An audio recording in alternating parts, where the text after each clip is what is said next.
Então, continuo na leitura coletiva desse livro aqui, que foi o livro que a gente tem também disponível, se alguém quiser levar. Hoje a gente vai estar trabalhando, então, o 7º capítulo do Libertação pelo Amor, do Divaldo, na parceria com a Joana de Ângeles, que fala sobre o poder terreno, né? E ele é um capítulo que, ao mesmo tempo, ele é fácil, ele também é difícil, ele é óbvio e é complexo. A cara da Joana, né? Mas, enfim, vamos lá, vou trazer um pouco do que eu entendi dessa obra, né? Então, a primeira frase que a Joana traz nesse capítulo diz assim: nenhum poder na terra pode ser equiparado àquele que tem sido amealhado pela Igreja de Roma em nome de Jesus e de seus apóstolos. Seus templos faustosos e seus museus monumentais acumularam através da história um patrimônio que se transformou no maior acervo de beleza, de arte, de grandeza e de glória que se conhece no planeta terrestre. E para exemplificar um pouco essa introdução, eu trago aqui para a gente olhar, apreciar um pouco dessas belezas, né? Aqui a gente tem a Praça Central do Vaticano, né? Que quem conhece, a gente que vê na TV de beleza incomparável, né? Dentro desses espaços riquíssimos, belíssimos, com ornamentações, com artes ímpares de artistas únicos, estátuas, obras maravilhosas, a opulência também das vestimentas da Igreja Católica, né, da Igreja de Roma, porque ela não fala da Igreja Católica, ela fala da Igreja de Roma, de toda a riqueza, e dos rituais, ela até fala dos rituais que chegam a sobrepor aos de reis e rainhas, né, a corações de reis e rainhas.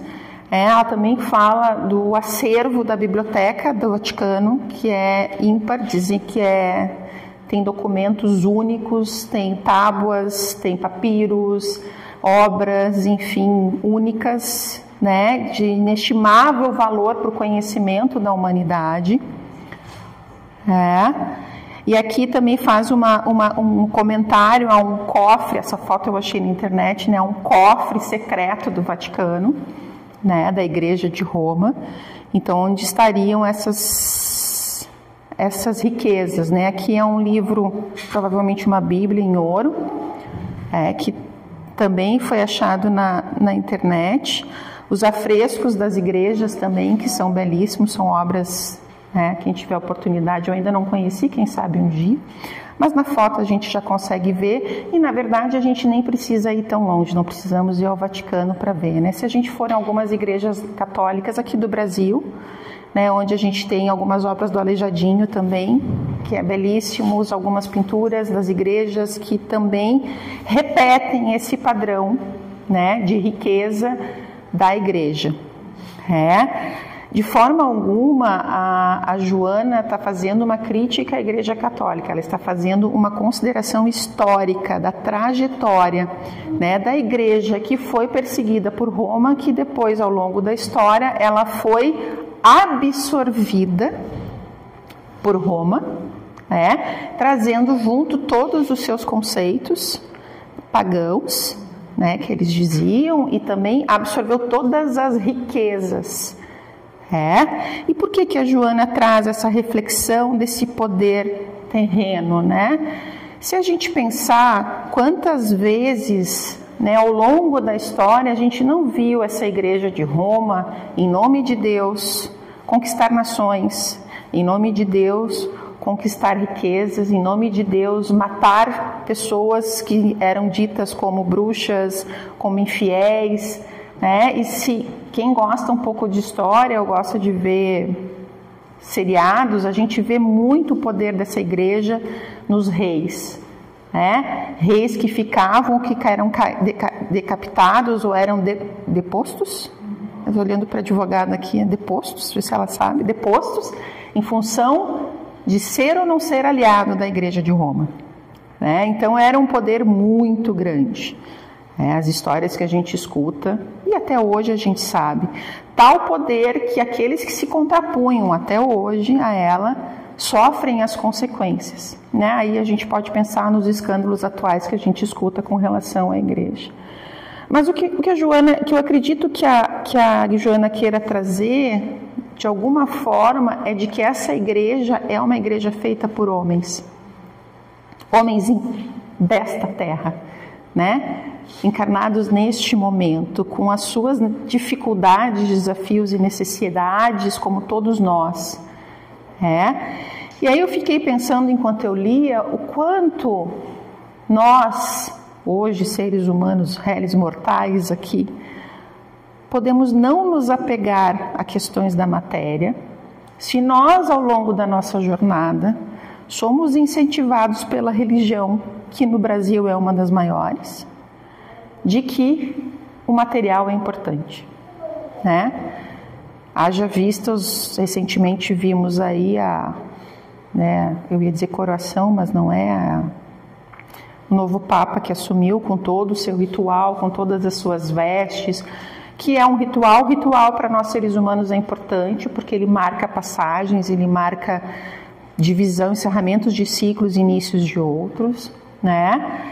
Mas que essa igreja, de alguma forma, por algumas pessoas inteligentes, fizeram uso dos ensinamentos de Cristo para benefício próprio. E aí a Joana sai dessa contextualização histórica e entra no segundo momento do texto dela, que geralmente os textos dela nesse livro são 3 tempos. Ela faz uma introdução, ela contextualiza, aí ela vai trazendo as questões espirituais, e afinal a receitinha de bolo dela, como é que a gente resolve isso, Então nesse segundo momento do texto, ela começa assim: a árvore que o Pai não plantou será arrancada, advertiu também Jesus.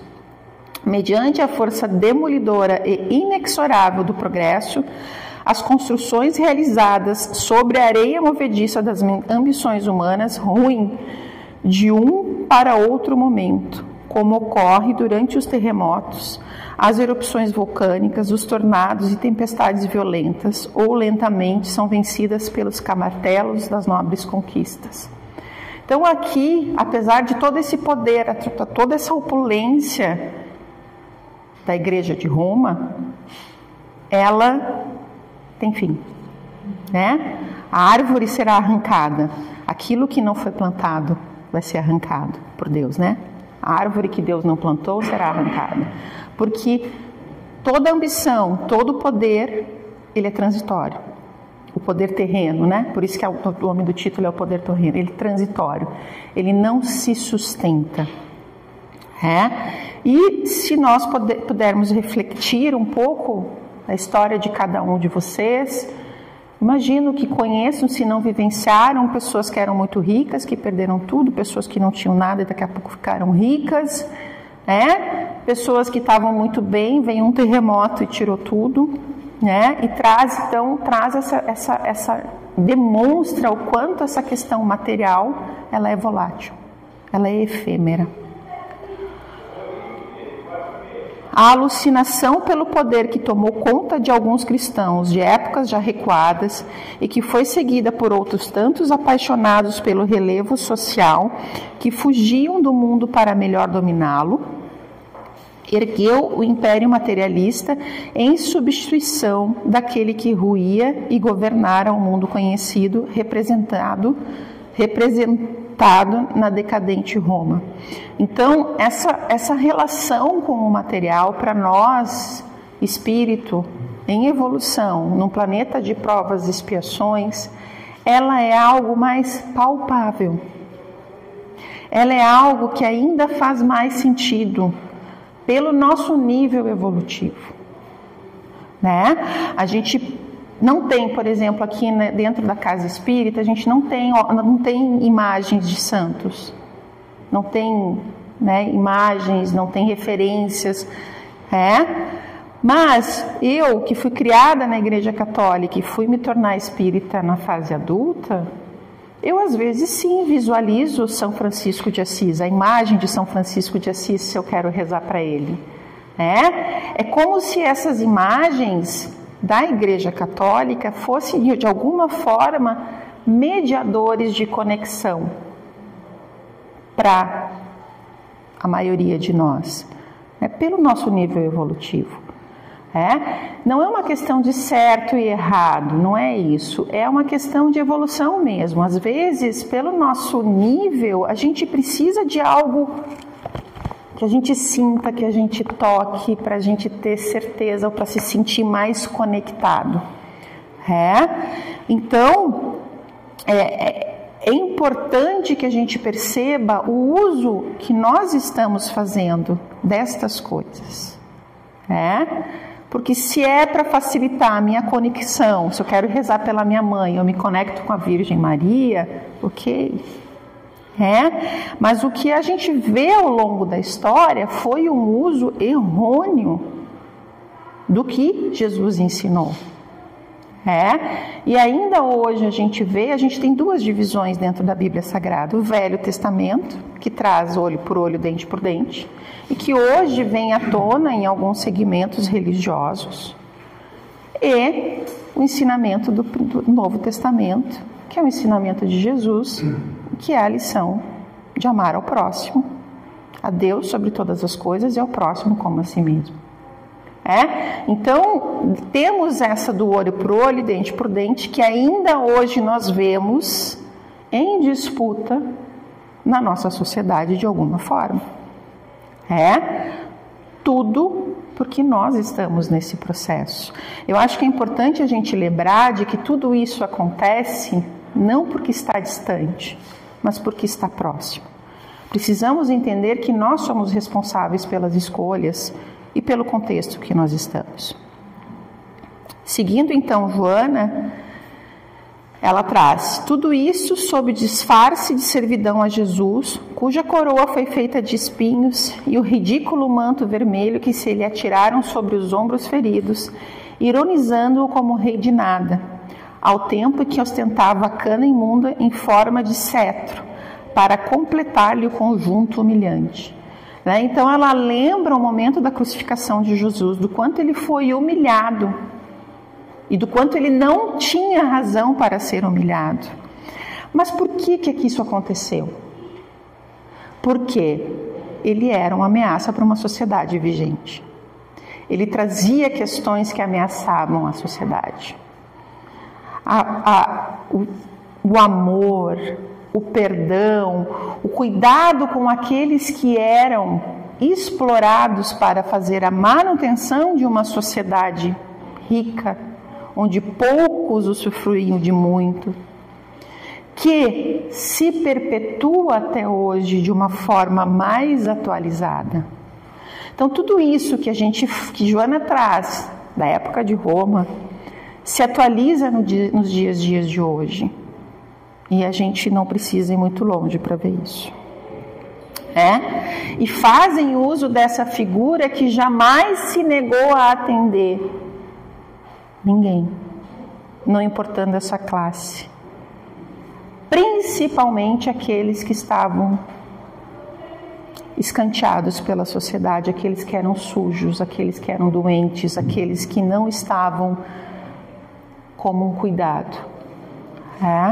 Então é muito, eu diria, para não fugir da psicologia, é quase esquizofrênico, porque eles puniram um rei que nunca teve nada, materialmente falando, e transformaram esse mesmo dogma, vamos dizer assim, que ele ensinou do amor acima de tudo, em grande estratégia de poder.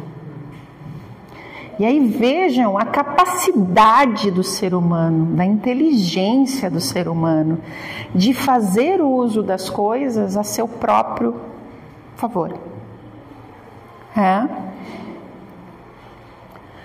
Jamais ele houvera solicitado qualquer homenagem ou destaque, sempre preferindo os pobres e sofredores, que recebia sem cerimonial ou agenda adrede estabelecida.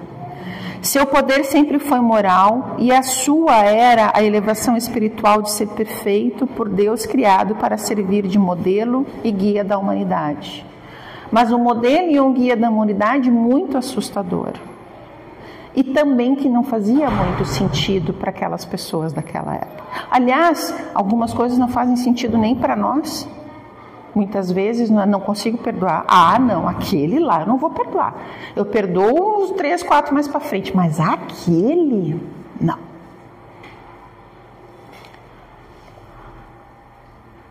Somente Ele é o Senhor que nos merece devotamento e entrega em nome de Deus. Os que se dizem seus sucessores não possuem recursos para renovar almas, silenciar paixões, aquietar tormentos, afastar obsessores, sarar enfermidades. Possuem, é verdade, muito poder terreno e força nenhuma para representá-lo, não obstante desejem consegui-lo. Então, aqui ela coloca, né, esse contraponto. Apesar de todo esse poder da igreja, apesar de todo esse poder material, essa gana, essa gastura pelo poder e pela riqueza material, eles não conseguem chegar nem aos pés do poder de Jesus. Por mais que tentem. E aí eu sempre lembro, quando a gente vê alguns filmes ou lê alguns livros, e até mesmo aqui na casa, quando a gente tem alguns grupos, né, os trabalhos de desobsessão, os espíritos que vêm aos médiuns sempre respeitam aquele que está na mesa, que tem maior elevação espiritual, que tem maior elevação moral. Tem uma cena, inclusive no filme do Divaldo, que aparece muito claramente isso. Que eles estão numa roda e que ele vai orientando e ele diz assim, preste atenção agora quando essa senhora, a senhora mais humilde da mesa, a senhora provavelmente a mais pobre, a analfabeta, aquela que aos olhos do poder terreno seria a última da fila. É a ela que o Espírito atende. Ela tem uma elevação e um poder moral que consegue fazer que aquele espírito rebelde, revoltado, escute. Porque ali existe um verdadeiro poder. E aqui eu lembrei, também fazendo esse estudo, desse texto do capítulo 2, Meu Reino e Não É Deste Mundo, que se chama a realeza, a verdadeira realeza, agora não me lembro. Que quem faz esse relato que eu vou ler para vocês é uma rainha da França. E ela diz assim, quem melhor do que eu pode entender a verdade destas palavras de Nosso Senhor? Meu reino não é deste mundo. O orgulho me perdeu na terra. Quem, pois, entenderá a insignificância dos reinos da terra, se eu não o entendi? O que levei comigo da minha realeza terrena? Nada. Absolutamente nada.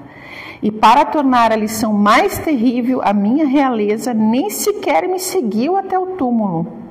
Rainha eu era entre os homens, rainha eu acreditava entrar no reino dos céus. Que desilusão, que humilhação quando, ao invés de ser recebida como soberana, vi acima de mim, mas bem acima, homens que acreditava serem insignificantes, a quem havia desprezado, pois não tinham sangue nobre. Então compreendi a inutilidade das honras e das grandezas que se procuram com tanto desejo na terra. Então esse é um relato de uma rainha que desencarnou e que vem trazer, porque os reis e rainhas na época, não sei como é que estão agora, mas nesta época da Idade Média, para trás, eles se entendiam como representantes de Deus na Terra. Se eles estavam no poder, era porque Deus tinha dado esse poder. Então, se Deus me deu o poder de ser rei e rainha, nada mais natural de quando eu desencarnar, eu fosse ser recebida com toda a pompa e circunstância que eu era tratada aqui. Só que não. E essa foi a realidade que ela se defrontou quando desencarnou. E o quanto também a gente não tem ainda, de alguma forma, e em algumas pessoas, esse orgulho, essa vaidade, pessoas que têm muito poder e muito dinheiro, que acham que pode comprar. E a gente tem aí uma novela agora que traz muito isso claramente, que vale tudo, né? Retornando aí nesse remake, né? Representada pela vilã mais adorada do Brasil, Odete Roitman, né? Que faz e acontece e acha que é possível comprar qualquer pessoa porque tem muito dinheiro, ela faz e acontece. Não muito diferente dos reis e rainhas de antigamente. Né? De alguma forma, ainda temos hoje essas pessoas que acham que o dinheiro e o poder são mais importantes. E aí ela, voltando a Joana, né? Se te encontras sobre as tenazes das provas e dos sofrimentos, porque o amas, não te aflijas. Antes te regozija, porque o sinal de que estás com ele é a cruz que te pesa sobre os ombros e o amor que te assinala a existência, quando te dispões a perdoar e a amar mesmo aqueles que te exprobam e malsinam. Então aqui ela começa a trazer isso. A pedra preciosa só se torna bela porque ela é lapidada. E ela é lapidada como? Amarretada. Nós, espíritos, nos tornaremos sim pedras preciosas, mas para chegar lá precisamos levar umas marretadas. Então, se você está nesse momento de provas, se você está no momento de sofrimento, é uma oportunidade que está tendo de se aperfeiçoar. Tudo no mundo é transitório, temporal e, portanto, efêmero. Tem paciência e confia no amanhã. Com ele, avançando na sua direção, embora te encontres sem sustentação dos poderosos do mundo, também teus irmãos carentes e infelizes, apesar de não o demonstrarem. Então, esse sofrimento não é só meu. Existem outras pessoas que também estão sofrendo. Hoje à tarde eu vi no Instagram uma postagem de uma escada rolante descendo, com várias pessoas descendo na escada rolante. Em cima tinha um balãozinho.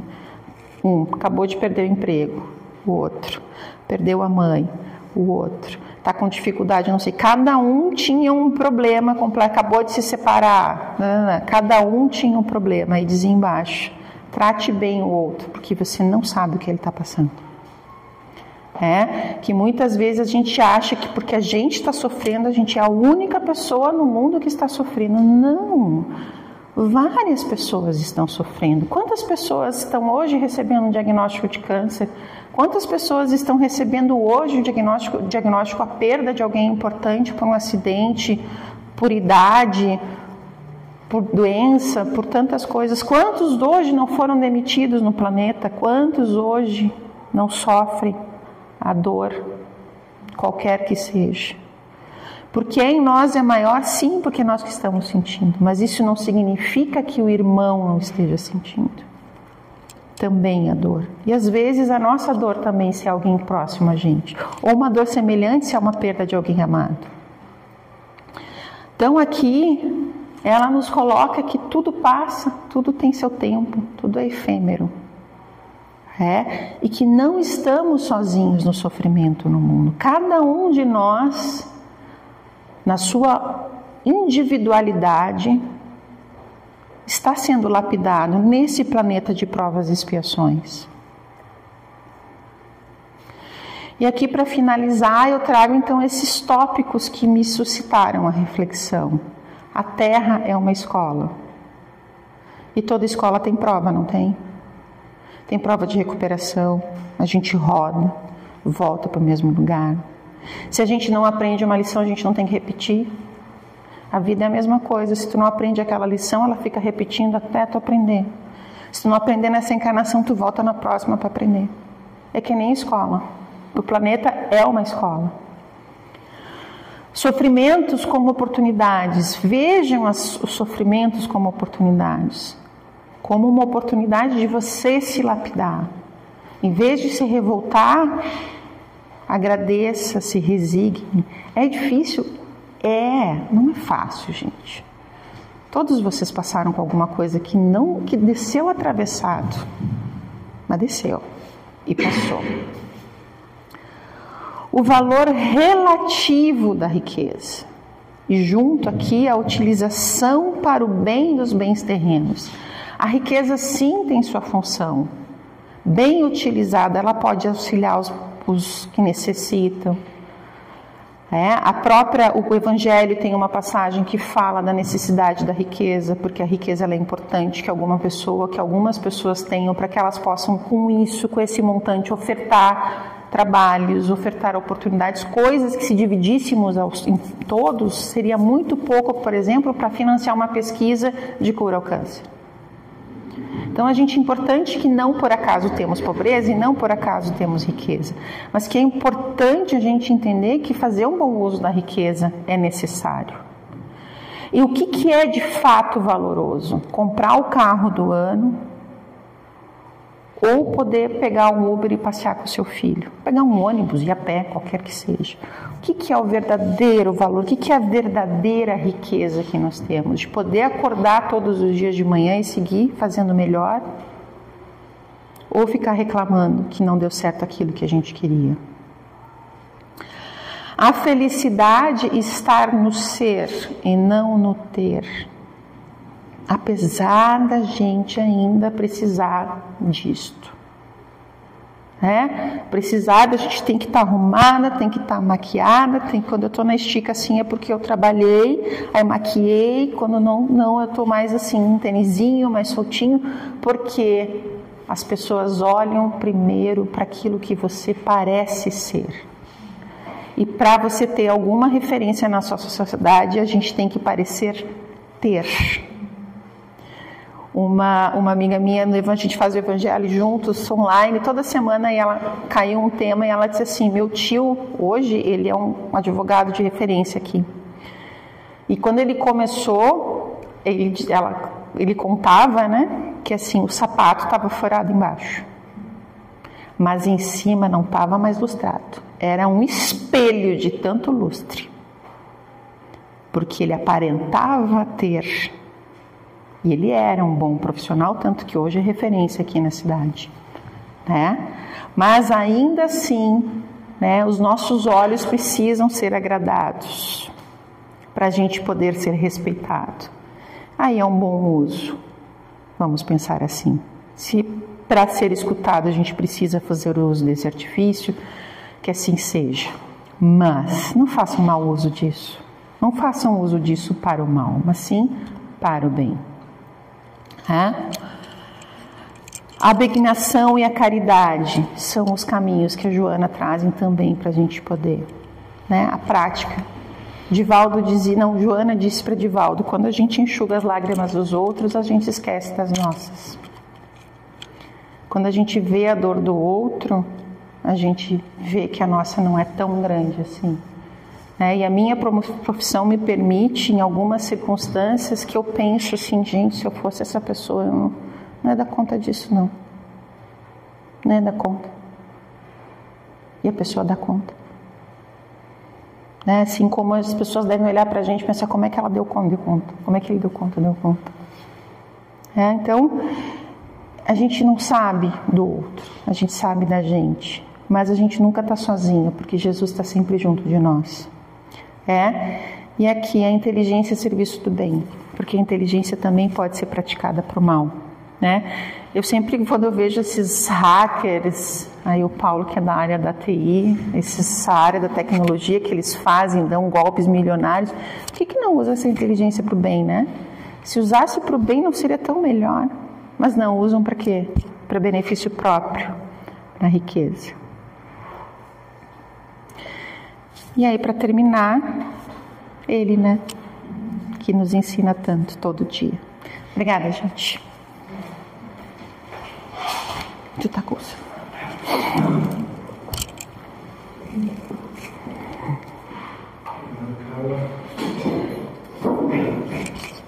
Tá. Eu tenho que inteiro pensando, a gente fala muito quando estuda sobre as provas que a gente pode se deparar.